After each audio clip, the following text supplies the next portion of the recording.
Hi there guys, in this video we're going to have a look at the Viper Mk4. The Mk4 was introduced in 1.5, so it was a late addition to the game. It's supposed to be kind of a bigger version of the Mk3, which is a very fast combat ship used by the police often.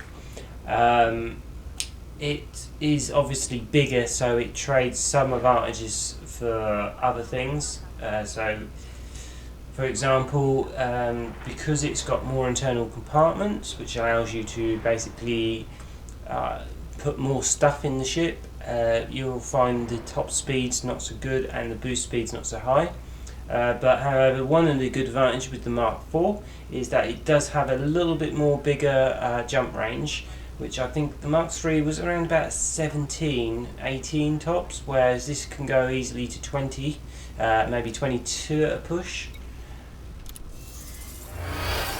So guys, let's have a quick look at the config of it. So on the Mk4 we have 4 points. I think that's the same as the Mk3. 2 of them being class 2 slots or medium, and another 2 of them being small points.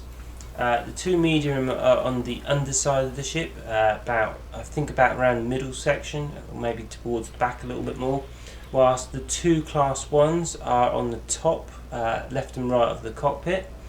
You get 2 utility mounts, which obviously put what you like in. Obviously the reactor on it I found isn't particularly bad actually. It allows you to power most things without a problem. So if you've got an A4 like I have, you've got about 15.6 megawatts available, which it depends on obviously your weapons, but should allow you to equip most things without too much of a problem. Thrusters, as we said, is manoeuvrability, which is not as good as a Mk3, but it's reasonable. The frameshift drive, like I said, we've got over 20 light year range, which is not going to be quite good enough for exploration, but should mean that you should be able to get around the map pretty easily without getting too much stuck. I know some of the drives on some of the other ships you can only sort of get up to a maximum of like 12, and you can often find yourself kind of unable to get to places, but that's not the problem with the Mk4. So then we've got 2 class 4 slots, which obviously you can put what you like in. Then we've got 1 class 3 slot, then we've got 2 class 2, and then a further 2 class 1 slots, which I think it makes it about 50 cargo space or something wise. But like I said, this is not aimed at being a trade ship either. Whilst it can do some trading, I wouldn't recommend it as a trade ship. Its main kind of focus is to be a combat ship, although it's a kind of heavy class combat ship. So let's get it onto the surface. Like I said, the cockpit is okay. It's got nothing really obstructing the view too much apart from the 2 bars that come down. It's as you would expect of a small ship. It's not going to be that large, the actual cockpit. So let's have a look at the outside of the ship.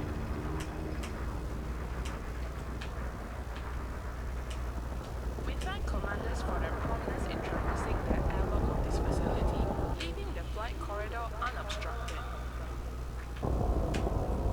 So it's kind of a bit looking like the Mk3, but slightly different. I'll take the ship into space and show you where the actual weapons layout are. But anyway, that's how it looks. So let's get into space and I'll show you where the harpoons are. Landing gear retracted.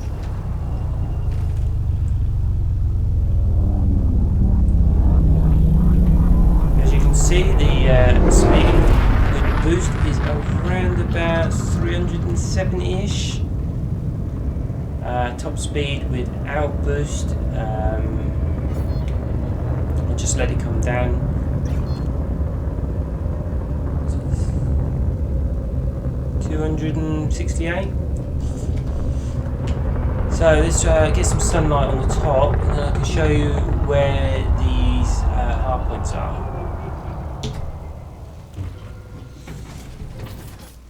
So, right, I actually got some light on it this time.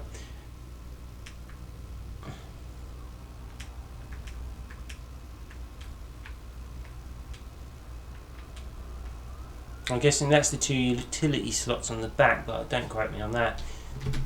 Right, so you can see at the front, in about the middle, is where the cockpit is, and either side of the cockpit we have our 2 class 1 slots, or class 1 weapons. On the underside, which may be very difficult to see, so you can just about, let me try and turn the ship round a bit so I can get some light on the underside. I should be able to show you the class 2 slots.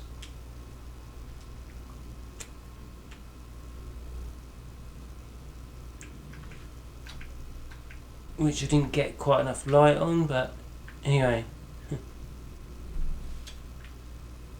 That's where the class 2 are, which I would say is about halfway underneath. So yeah, it's shield wise isn't bad. It's got a bit more armour, I think, than the Mark III. It's not as manoeuvrable as the Mark III. However, it does have more internal compartments and it has a little bit better jump range.